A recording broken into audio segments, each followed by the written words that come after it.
അവധിക്കാലത്തിലെ ഉച്ച സമയം. കുട്ടികൾ സ്കൂളിൽ നിന്നും വീട്ടിലേക്ക് തിരികെ വരികയായിരുന്നു. പെട്ടെന്ന് അവർ അവിടെ ഉണ്ടായിരുന്ന ഒരു വലിയ ഇരുമ്പ് ഗേറ്റ് ശ്രദ്ധിച്ചു. ആ ഗേറ്റ് അത്ര വലുതായിരുന്നു. അതിന്റെ ആരംഭവും അവസാനവും എവിടെയാണെന്ന് അതിന്റെ ഉത്തരം ആർക്കും പറയാനാവില്ല. നിങ്ങൾക്ക് കാണുന്നുണ്ടോ ഫ്രണ്ട്സ്, ഈ ഗേറ്റ് എത്ര വലുതായിട്ടുണ്ടല്ലോ. ശരി ശരി നോക്കാം. പക്ഷേ ഈ ഗേറ്റിനെ എന്തിനാ ഈ കറുപ്പ് തുണിയിട്ട് മൂടി വെച്ചിരിക്കുന്നത്? അത് മനസ്സിലാവില്ലല്ലോ. ഈ ചിണ്ടു, ഇത് നോക്ക്. എന്താ? ഇവിടെ എന്തോ എഴുതിയിട്ടുണ്ട്. എന്താണ്? നിൽക്ക്, ഞാൻ വായിക്കാം. ഗ്രാമത്തിലെ ജനങ്ങളോട് ഒരു അപേക്ഷ. ദയവ് ചെയ്ത് ഈ തിരശീലയെ വൃത്തികേടാക്കരുത്.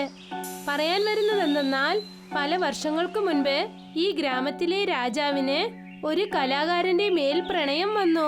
രാജാവിനും കലാകാരനും നടന്ന കല്യാണം കാരണം വലിയ വലിയ പണ്ഡിതന്മാർക്ക് അത് പ്രശ്നമായി. അതുകൊണ്ട് ആ കലാകാരനെ അവർ പദ്ധതി ഒരുക്കി കൊന്നുകളഞ്ഞു. രാജാവ് ഇക്കാര്യം അറിഞ്ഞതും തന്നെ അദ്ദേഹം ആത്മഹത്യ ചെയ്തുകൊണ്ട് തന്റെ ജീവിതം അവസാനിപ്പിച്ചു. അന്ന് മുതൽ ഇന്ന് വരെ രാജാവിന്റെ ആത്മാവ് ഈ ഗ്രാമത്തിൽ ഒരു ശാപം പോലെ അലഞ്ഞുകൊണ്ടിരിക്കുകയാണ്. അതുകൊണ്ട് ഇപ്പോൾ ഈ ഗ്രാമത്തിൽ ആരും തന്നെ ഇല്ല. ദയവ് ചെയ്ത് ഇതിന്റെ ശാന്തത നിങ്ങളും നശിപ്പിക്കരുത്. ഓ, ഈ തിരശീലയ്ക്ക് പുറകിൽ ഒരു ഗ്രാമമുണ്ടോ? പിന്നെ അത് രാജാവിന്റെ ആത്മാവാണോ? എന്റെ ദൈവമേ, എനിക്ക് പേടിയായിട്ടുണ്ട്. നമ്മൾ വേഗം തന്നെ ഇവിടെ നിന്ന് പോകണം. ചേടാ, എന്താ രവി, നീ മിണ്ടാതിരിക്ക്. ഇത് കണ്ടോളൂ ഫ്രണ്ട്സ്, എന്റെ മനസ്സിൽ ഒരു ഐഡിയ വന്നിട്ടുണ്ട്. എന്താ? ഇവിടെ രാജാവിന്റെ ഭൂതമുണ്ടാവും എന്ന് എനിക്ക് തോന്നുന്നില്ല. നമ്മൾ ഈ ഗേറ്റ് ക്രോസ് ചെയ്ത് പോയി ആ വശത്ത് പോവാം. ഒരു പക്ഷേ നമുക്ക് ഏതെങ്കിലും നിധി കിട്ടിയാൽ. നിധിയോ? ചിന്തു, നിനക്കെന്താ ഭ്രാന്താണോ? നമ്മൾ മുതലിൽ വീട്ടിലേക്ക് പോകണം. അല്ല, പക്ഷേ രവി പറയുന്നത് നേരാണ്. നമ്മൾ ഇവിടെ നിന്ന് പോയേക്കാം. കറുത്ത തിരശീലയ്ക്ക് പിന്നിലുള്ള രഹസ്യം എന്താണ്? അത് കുട്ടികൾക്ക് മനസ്സിലായി. എന്നിട്ട് അവർ വീട്ടിലേക്ക് തിരികെ വന്നു. പക്ഷേ ചിണ്ടുവിനെ രാജാവിന്റെ കഥ അംഗീകരിക്കാനായില്ല. അവന് എന്തു തോന്നിയെന്നാൽ, ആ തിരശീലയുടെ പുറകിലൊരു ഗ്രാമമുണ്ടല്ലോ, അവിടെ തീർച്ചയായും എന്തെങ്കിലും ഉണ്ട്. അത് എല്ലാരിൽ നിന്നും മറയ്ക്കുകയാണെന്ന് കരുതി. പക്ഷേ ഒറ്റയ്ക്ക് ചിണ്ടുവിനെ കൊണ്ട് എന്തു ചെയ്യാനാകും? അവൻ ആ ഗ്രാമത്തെക്കുറിച്ചുള്ള ചിന്ത തന്റെ മൈൻഡിൽ നിന്നും എടുത്തു. അടുത്ത ദിവസം എന്തു ചെയ്തെന്നാൽ, വളരെ ശാന്തമായി കൂട്ടുകാരോടൊപ്പം സ്കൂളിലേക്ക് പോയി. ഒരു ദിവസം ചിണ്ടു തന്റെ അച്ഛനോടൊപ്പം പുറത്തേക്ക് പോയി. പിന്നെ അവർ തിരിച്ചു വരാൻ ഒരുപാട് രാത്രിയായി. അച്ഛാ, എനിക്ക് നന്നായിട്ട് ഉറക്കം വരുന്നുണ്ട്. ഞാൻ ഉറങ്ങണോ? ഓ ശരി മോനെ, നീ ഉറങ്ങ്. നമ്മൾ വീട്ടിലേക്ക് പോയതും തന്നെ ഞാൻ നിന്നെ എഴുപ്പി വിടാം, ശരിയോ? അച്ഛൻ പറഞ്ഞത് കേട്ടിട്ട് ചിണ്ടു ശാന്തമായി വണ്ടിയിൽ കിടന്നുറങ്ങി. കുറേ സമയത്തിന് ശേഷം പെട്ടെന്ന് ചിണ്ടുവിന്റെ മുഖത്ത് ഒരു പ്രകാശം വന്നുകൊണ്ടു. അങ്ങനെ അവന്റെ ഉറക്കം നഷ്ടപ്പെട്ടു. ആക്ച്വലി ഈ പ്രകാശം എവിടെ നിന്ന് വരുന്നെന്ന് അറിയാൻ ചിണ്ടു കാറിൽ നിന്നും പുറത്തേക്ക് നോക്കിയപ്പോൾ അവൻ അതിശയിച്ചു പോയി. ചിണ്ടു ശ്രദ്ധിച്ചു, ചിലർ രഹസ്യ വസ്ത്രം അണിഞ്ഞ് ആ തിരശീലയ്ക്ക് പുറകിലുള്ള ഗ്രാമത്തിലേക്ക് കയറി. ചിണ്ടുവിന്റെ ഉറക്കം നഷ്ടപ്പെട്ടു. ഏത് കാര്യമാണോ അവൻ അന്ന് മറന്നത്, വീണ്ടും അവന്റെ മൈൻഡിൽ അത് വരാൻ തുടങ്ങി. ആ ഗ്രാമത്തിൽ അങ്ങനെ എന്ത് രഹസ്യമാണുള്ളത്? അടുത്ത ദിവസം ചിണ്ടു എല്ലാ കാര്യങ്ങളും തന്റെ കൂട്ടുകാരോട് പറഞ്ഞു.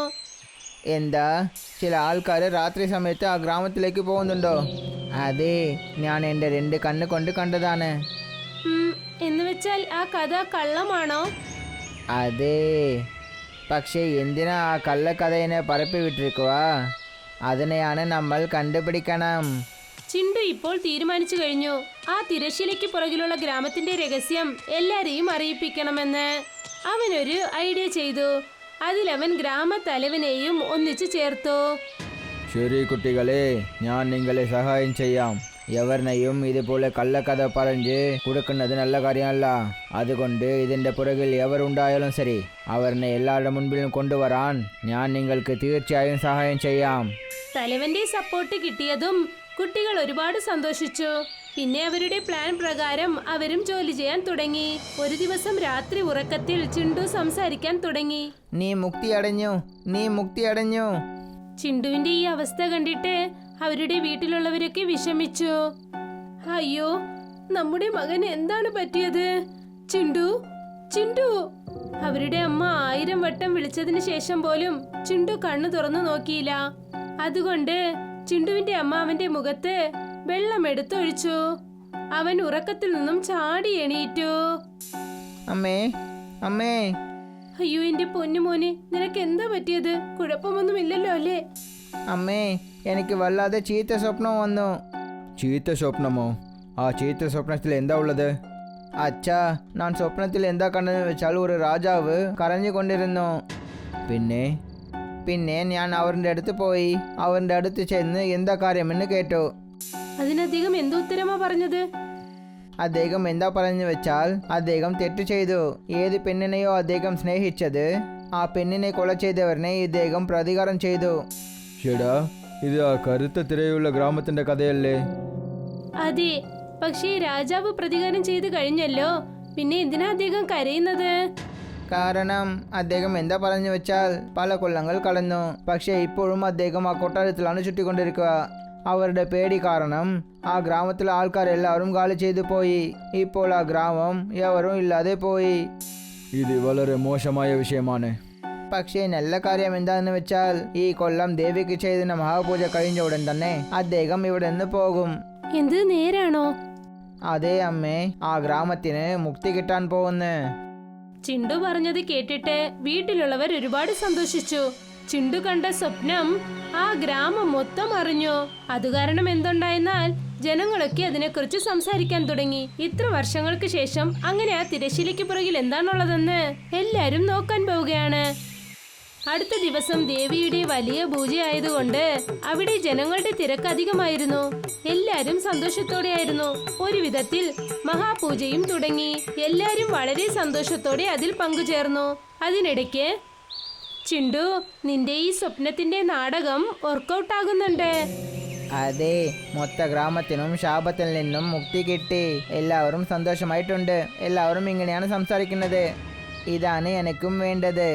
ഇപ്പോൾ പൂജ മുടിയാനുള്ള സമയമേ ഉള്ളൂ. അതിനുശേഷം ഇതിന്റെ പുറകിലുള്ളത് എവരാണെന്ന് നമ്മൾ എല്ലാവർക്കും മനസ്സിലാകും. ചിണ്ടുവും ആന്റെ കൂട്ടുകാരും വളരെ വിശ്വാസത്തോടെയായിരുന്നു. അപ്പോഴാണ് മഹാപൂജ കഴിഞ്ഞെന്ന് അവിടെ അറിയിച്ചത്. പൂജ കഴിഞ്ഞതും എല്ലാവരും അവരവരുടെ വീട്ടിലേക്ക് ചെന്നു. വളരെ ശാന്തമായി കിടന്നുറങ്ങി. പക്ഷേ അർദ്ധരാത്രിയിൽ ചിണ്ടു, കിരൺ, പിന്നെ രവി ആരും അറിയാതെ ആ തിരശ്ശീലയുടെ അടുത്തേക്ക് ചെന്നു. അവിടെ പോയതിനു ശേഷം അവർക്ക് മനസ്സിലാകാൻ തുടങ്ങി അവിടെ ആരുമില്ല എന്ന്. അവർ നിരാശരായി. എന്താ ചിണ്ടു, ഇവിടെ ആരും തന്നെ ഇല്ലല്ലോ? അതെ അതെ. അപ്പോഴാണ് അവർക്കൊരു ശബ്ദം കേട്ടത്. അവർ 3 പേരും അത് ശ്രദ്ധിച്ചു. അപ്പോഴാണ് അവിടെ തലവൻ വന്നത്. കുട്ടികളെ, എന്തെങ്കിലും അറിഞ്ഞോ? അതെ, അവരെല്ലാവരും ഉള്ളിലാണ് ഉള്ളത്. ഞങ്ങൾക്ക് ഇപ്പോൾ ചില ശബ്ദം കേട്ടു. ശരി, ഞാനും ഈ കാര്യത്തിനെ പോലീസിനോട് പറഞ്ഞിട്ടുണ്ട്. പോലീസ് എപ്പോഴെങ്കിലും ഈ സ്ഥലത്തിലേക്ക് എത്തും. കുട്ടികളും തലവനും ആ ഗേറ്റിനു പുറത്തു തന്നെ നിൽക്കുന്നുണ്ടായിരുന്നു. അപ്പോഴാണ് അവിടേക്ക് പോലീസ് വന്നത്. അവർ ആ ഗേറ്റ് മൊത്തം ചുറ്റി വളഞ്ഞു. പക്ഷെ ഒരുപാട് സമയത്തിന് ശേഷം പോലും ആരും തന്നെ പുറത്തു വന്നില്ല. എല്ലാരും നിരാശരായി. അവസാനം എല്ലാരും ഒന്നിച്ച് അവിടെ നിന്നും പോകാൻ തീരുമാനിച്ചു. അപ്പോഴാണ് ആ ഗേറ്റിനടുത്തൊരു അനക്കം കേട്ടത്. ആരോ ഗേറ്റിന്റെ കതകു തുറന്ന് പുറത്തേക്ക് വന്നു. എല്ലാരും വളരെ ശാന്തരായി നിന്നു. ഹൃദയം വേഗത്തിൽ പിടയ്ക്കാൻ തുടങ്ങി. അവസാനം എന്തിനായി കാത്തിരുന്നോ അത് തന്നെയാണ് സംഭവിച്ചത്. ആ ഗേറ്റിന് പുറത്ത് 2 കള്ളന്മാർ വലിയ വലിയ സഞ്ചികളുമായി പുറത്തേക്ക് വന്നു. എന്താ ഇത്? കുടുങ്ങിപ്പോയി. ഇവിടെ നിന്ന് തപ്പിക്കണമെന്ന് ആലോചിക്കണ്ട. പോലീസ് നിങ്ങളെ 4 വശത്തും ചുറ്റിവളച്ച്. ഒരു വിധത്തിൽ ആ 2 കള്ളന്മാരും കുടുങ്ങി. പോലീസിന് ആ സഞ്ചിയിൽ നിന്നും സ്വർണ്ണ നാണയങ്ങൾ പിന്നെ വെള്ളി നാണയങ്ങളും കിട്ടി. ഇതെല്ലാം കണ്ടതും പോലീസ് തന്നെ അതിശയിച്ചു. പോലീസ് കള്ളന്മാരെ വിചാരണ ചെയ്തു. അപ്പോഴാണ് ഒരു സത്യം പുറത്തു വന്നത്. അതെന്താണെന്ന് വെച്ചാൽ, ഞങ്ങൾ കള്ളന്മാരല്ല, ഞങ്ങൾ ഈ നിധിയുടെ രക്ഷകകളാണ്. രാജാവ് പോയതിനു ശേഷം ഞങ്ങളുടെ കുടുംബത്തിനാണ് ആ നിധിയെ രക്ഷിക്കേണ്ട പൊറുപ്പ് കിട്ടിയത്. ഞങ്ങളും അതാണ് ചെയ്തത്. പക്ഷേ ഇത്ര കൊല്ലങ്ങൾക്ക് ശേഷം ആ നിധിനെ പറ്റി എവർക്കെങ്കിലും അറിഞ്ഞാൽ ആ നിധിയെ ഗവൺമെന്റ് കയ്യിലാക്കും. പിന്നെ ഞങ്ങൾക്ക് ഏതും കിട്ടില്ല. അതുകൊണ്ടാണ് ഇത്രയും സമയം രക്ഷിച്ചതിനെ ഞങ്ങൾ തന്നെ എടുക്കാമെന്ന് വിചാരിച്ചത്. ആ നിധിയെ ഞങ്ങൾ ഞങ്ങളുടെ നല്ലതിന് വേണ്ടി ഉപയോഗിക്കാമെന്ന് വിചാരിച്ചത്. ഞങ്ങളെ ക്ഷമിച്ചേക്ക്. ക്ഷമിക്കണോ? നിങ്ങൾ എന്താ ചെയ്തതെന്ന് നിങ്ങൾക്കറിയാമോ? ആൾക്കാരെല്ലാവർക്കും അത്യാഗ്രഹം കാണിച്ചു. തീർച്ചയായും ഇതിനുള്ള ശിക്ഷ നിങ്ങൾക്ക് കിട്ടും. അവസാനം പോലീസിന്റെ സഹായത്തോടെ സത്യം പുറത്തു വന്നു. ഗ്രാമത്തിലെ ജനങ്ങളെല്ലാം ചിണ്ടു, കിരൺ പിന്നെ രവിയെയും പ്രശംസിച്ചു.